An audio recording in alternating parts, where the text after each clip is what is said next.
కాకినాడ జిల్లా జగ్గంపేట అక్షర విద్యా సంస్థల అధ్యాపక బృందం ప్రతిపాడు నియోజకవర్గంలో ఉన్న ఆంధ్ర శబరిమలై పరిసర ప్రాంతాల్లో ఆ విద్యా సంస్థల ఆధ్వర్యంలో ఏర్పాటు చేసిన కార్తీక వన సమారాధనలో ఉత్సాహంగా పాల్గొన్నారు. ముందుగా జగ్గంపేట నుండి ఉదయం విద్యా సంస్థల బస్సులో బయలుదేరి ఆనంద డోలికల మధ్య శబరిమలై చేరుకున్నారు.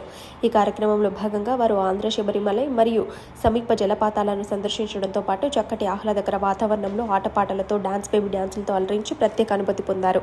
ఆధ్యాత్మిక చింతనతో పాటు మానసికంగా ఉత్సాహంగా ఉండడానికి, దైవానుగ్రహం పొందడానికి, మనుషుల మధ్య అంతరాలను తగ్గించడానికి కార్తీక మాసంలో వనభోజనాలు ఎంతగానో దోహదపడతాయని అక్షర విద్యా సంస్థల చైర్మన్ పి సతీష్ మరియు కరెస్పాండెంట్ ఆల రవికిషోర్, ఆల శ్రీనివాస్ తెలిపారు.